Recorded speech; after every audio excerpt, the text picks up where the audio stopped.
भारत कभी भी समझौता नहीं करेगा और मैं जानता हूं व्यक्तिगत रूप से मुझे बहुत बड़ी कीमत चुकानी पड़ेगी और मैं जानता हूं आज भारत तैयार। গতকাল রাতে ট্রাম্প ভারতের ওপর আরও 25% টেরিফ চাপাতে পাল্টা আঘাত হানতে শুরু করে দিয়েছে ভারত। এই প্রতিশোধের আগুনে ভারত তো সরাসরি যুক্তরাষ্ট্রের প্রতিরক্ষা বাজারকেই নিশানা করেছে। ফলাফল, আমেরিকার সাথে প্রায় 12টা বিমানের চুক্তি বাতিল করে দেওয়া হয়েছে, যা ট্রাম্পকে অন্তত 4 থেকে 5 বিলিয়ন ডলারের আর্থিক ধাক্কা দেয়।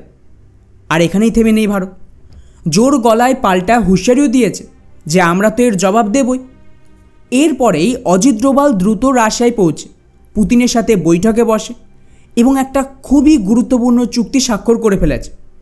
এই ঘটনায় ট্রাম্প এতটাই ক্ষিপ্ত হয়ে যায় যে ভারতের ওপর আরও টেরিফ চাপানোর হুমকি দিয়েছে। কিন্তু মজার ব্যাপার কি জানেন, ভারত ট্রাম্পকে একেবারেই গুরুত্ব দিচ্ছে। ওদিকে ইউরোপের দেশগুলো এবারে ট্রাম্পকে ঠাট্টার পাত্র বানিয়েছে। সুইজারল্যান্ডের মতন দেশ আমেরিকার সাথে বাণিজ্য চুক্তিকে পুরো বাতিল করে দিয়েছে। ফলে একের পর এক দেশ ট্রাম্পকে চারপাশ থেকে পুরো ঘিরে ফেলেছে। এ যেন আমেরিকার পতনের ঘণ্টা বেজে উঠেছে। তাই আজকের এই ভিডিওতে আমরা খুঁজে বের করব যে ভারত আমেরিকার বিরুদ্ধে কোন কোন প্রতিরক্ষা চুক্তি বাতিল করেছে, এতে আমেরিকার কতটা ক্ষতি হতে চলেছে। আরও জানব রাশিয়া আর ভারত কী এমন চুক্তি করেছে যা ট্রাম্পের রাতের ঘুম কেড়ে নেবে, এবং কিভাবে ইউরোপের দেশগুলো ভারতের পথ ধরে আমেরিকার বিরুদ্ধে রুখে দাঁড়াচ্ছে। এবং সবচেয়ে বড় কথা, ভারতের হাতে কী এমন ব্রহ্মাস্ত্র রয়েছে যা আমেরিকার 250 বিলিয়ন ডলারের ঝটকা দিতে পারে। এই সমস্ত রহস্য উন্মোচিত হবে আজকের এই ভিডিওতে। বন্ধুরা, গতকালই তো বলেছিলাম আমেরিকা রাশিয়া থেকে তেল কেনার অজুহাতে ভারতের ওপর এই 25% টেরিফ বসিয়েছে। কিন্তু এটা শুধুমাত্র একটা ছুতো। আসল উদ্দেশ্য হলো ভারতকে বাধ্য করা যাতে আমরা ট্রাম্পের শর্তে চুক্তি সই করে আমাদের বাজার, বিশেষ করে কৃষিখাত ডিপ স্টেটের হাতে তুলে দিই। এর ফল কী হবে? আমেরিকায় যেমন ল্যাবে তৈরি বীজ দিয়ে ফসল উৎপাদন করা হচ্ছে, তেমনই ভারতকে তাদের পরীক্ষার মাঠ বানানো হবে। এতে কিন্তু ভারতীয়দের দীর্ঘমেয়াদী শারীরিক অবস্থা এতটাই খারাপ হয়ে যাবে যে আমেরিকার মেডিকেল মাফিয়ারা ভারতের বাজার দখল করে নেবে। আর এটা পুঁজিবাদীদের চিরকালীন কৌশল। প্রথমে সমস্যার সৃষ্টি করো, তারপর তার সমাধান বেচে মুনাফা লোট। আর এর ভয়াবহতা কতটা সেটা বুঝতে চান? তাহলে ভারতের শীর্ষ হাসপাতাল চেনগুলোর তালিকা দেখুন। এই হাসপাতালগুলোর বেশিরভাগের মালিকানা এখন বিদেশি কোম্পানি, যেমন ব্ল্যাকস্টোন, জেনারেল অ্যাটলান্টিক কিনে নিয়েছে। আর এই সমস্ত কেনাবেচা হয়েছে বিনা হইচই, একেবারে নিঃশব্দে। ডিপ স্টেট আমেরিকায় যা করেছে তাই এখন ওরা ভারতে করতে চায়। আমরা কিন্তু ওদের কাছে শুধুমাত্র ল্যাবের ইঁদুরের মতো। তারা পরিবর্তিত দুগ্ধজাত পণ্য, বীজ দিয়ে কৃষিপণ্য ভারতে ঠেলবে, আর ভারতীয়রা সেগুলিকে খেয়ে অসুস্থ হবে এবং তারপর ওদেরই কেনা হাসপাতালে চিকিৎসা নিতে বাধ্য হবে। অর্থাৎ এখানে দুমুখ লাভ। আর শুনে রাখুন, বড় হাসপাতালগুলোতে এখন কিন্তু ডাক্তারদের জোর করে বেশি অপারেশন করতে আর বিদেশি ওষুধ লিখতেও বাধ্য করা হবে। তাদের একটা মাসিক টার্গেটও দেওয়া হবে, কতজনের অপারেশন করতে হবে, কত ওষুধ বেশি চালাতে হবে।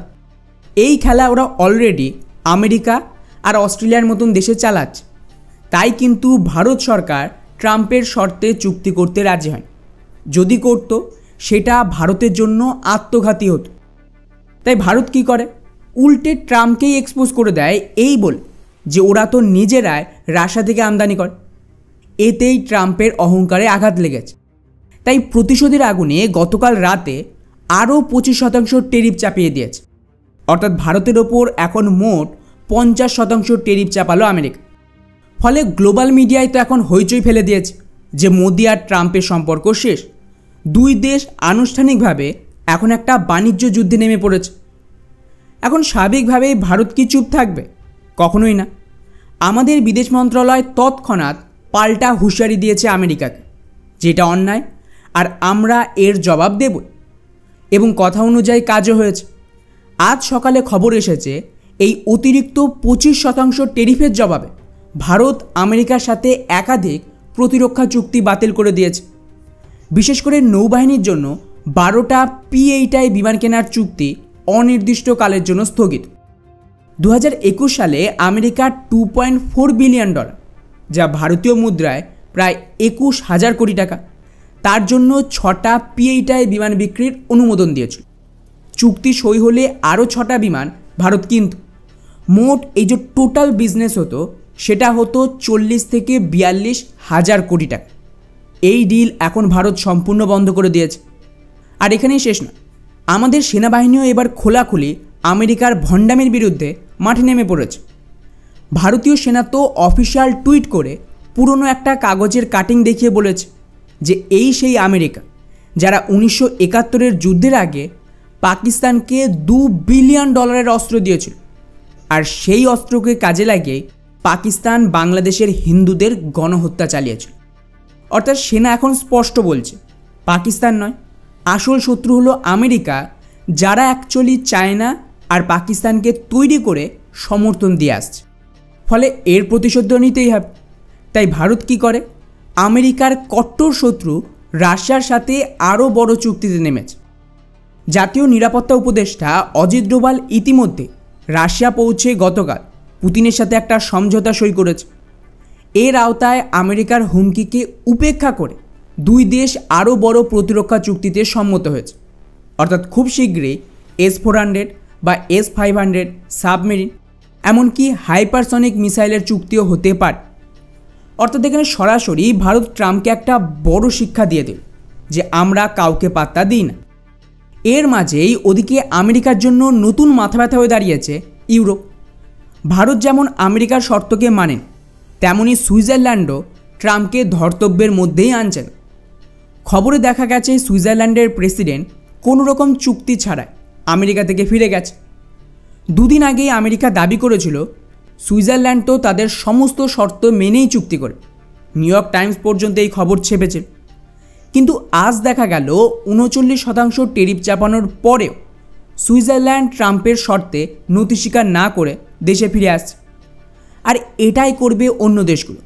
আমি বারবার বলছি, এই ট্যারিফের খেলা পূর্ব পরিকল্পিত। আমেরিকা দেউলিয়া হয়ে গেছে, সেটা জনগণকে বলবে কিভাবে? তার জন্যই এই ধরনের গেম খেলছে। এখন ভারতের কথাই ধরুন, আমাদের হাতে কিন্তু এখনও একটা ব্রহ্মাস্ত্র রয়েছে যা এখনও ব্যবহার করা হয়নি। সেটা হলো আমরা $250 বিলিয়ন আমেরিকার বন্ড বা ট্রেজারি কিনে রেখেছি। এই সংকটের মধ্যে ভারত যদি এগুলিকে ডাম্প করে দেয়, আমেরিকা আরও ভয়ঙ্কর ফাঁদে পড়বে। তো দেখতে থাকো, যত সময় গড়াবে আমেরিকা একের পর এক দেশের সাথে সম্পর্ক ছিন্ন করবে, কেউ তাদের মানবে না। আর এই বছরেই যখন আর্থিক সংকট শুরু হবে, তখন আসল মজা দেখা যাবে।